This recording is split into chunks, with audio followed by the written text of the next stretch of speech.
بسم اللہ الرحمن الرحیم۔ تمام دیکھنے اور سننے والوں کو احسان چودھری کا سلام پہنچے۔ دوستو، امید کرتے ہیں آپ جہاں بھی ہیں خیریت سے ہیں اور محفوظ ہیں۔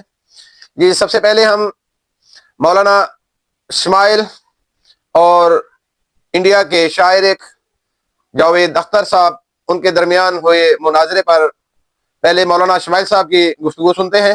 بھائی کوئی کہے کہ ہمیں خدا دکھاؤ، اگر ہے تو دکھاؤ، یا یہ کہ خدا کے ایگزسٹنس پر امپیریکل ایویڈنس دو، تو یہ ہے در حقیقت غلط ٹول کا استعمال کرنا۔ یہ ایسا ہی ہے کہ جاوید صاحب مجھ سے یہ مطالبہ کریں کہ مفتی صاحب آپ میٹل ڈیٹیکٹر کے ذریعے پلاسٹک ڈیٹیکٹ کر کے دکھائیں۔ یہ تو بہت ہی احمقانہ بات ہوگی کہ کوئی آدمی کہے صاحب اگر خدا ہے تو مجھے دکھائیے۔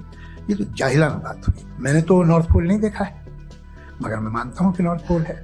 اگر آج ہمارے جاوید اختر صاحب ایسی کوئی عقلی دلیل اور لاجیکل ایویڈنس دیں خدا کے نہ ہونے پر جو ڈیفینٹ بھی ہو، تو میں یہ اعلان کرتا ہوں کہ یقیناً میں اس ایویڈنس کو قبول کروں گا اور اس پر غور کروں گا۔ جو مذہب مانگتا ہے آپ سے، ہر مذہب فیتھ فیتھ کا مطلب یہ ہے کہ نہ کوئی گواہ ہو، نہ کوئی ثبوت ہو، نہ کوئی ریشنل ہو، نہ کوئی لاجک ہو، نہ کوئی پروف ہو، مگر تم ایک بات کو مانو۔ ایسا آئی لینڈ جہاں پہ ہم سے پہلے کوئی کبھی نہیں گیا۔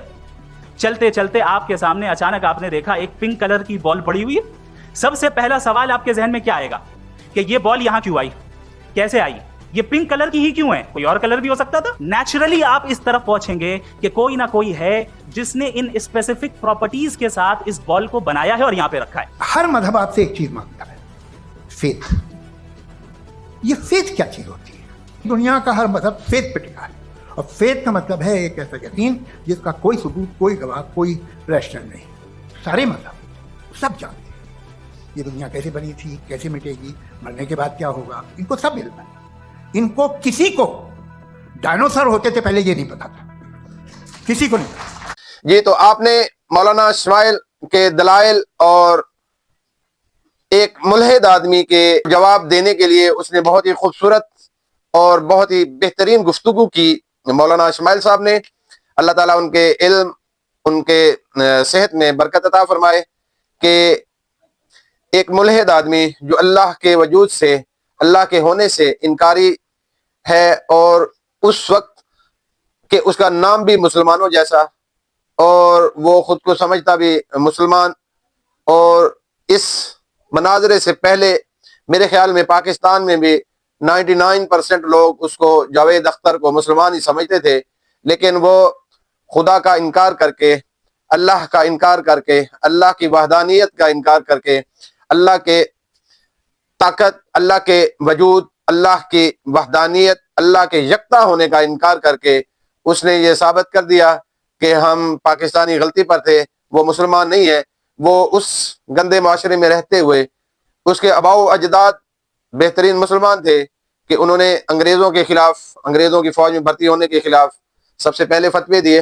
لیکن یہ جاوید اختر ہندوؤں کے سائے میں، فلم انڈسٹری کے سائے میں رہتے ہوئے اس نہج پر پہنچ چکا کہ اب وہ اللہ کے وجود کا، اللہ کے ہونے کا، اور نہیں عن المنکر کا، اور قیامت کے دن دوبارہ زندہ ہونے کا انکار کر رہا ہے۔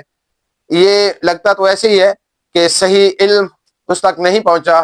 اس سے ایک اور بات بڑی خوبصورت سامنے آئی کہ بہت سارے لوگ یہ ہمیشہ سے اعتراض کرتے آئے ہیں کہ مدرسوں میں انگلش نہیں پڑھی جاتی، مدرسوں میں انگلش نہیں پڑھائی جاتی۔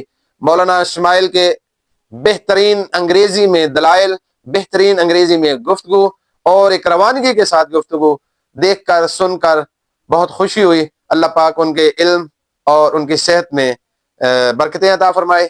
ہم مفتی اسماعیل صاحب کو بھی مبارکباد پیش کرتے ہیں کہ انہوں نے اس ملحد آدمی کو، اس نجس آدمی کو شکست دی، اور اللہ نے آپ کو، مولانا اسماعیل صاحب، کامیاب کیا۔ آپ کے لیے ڈھیروں ڈھیر دعائیں۔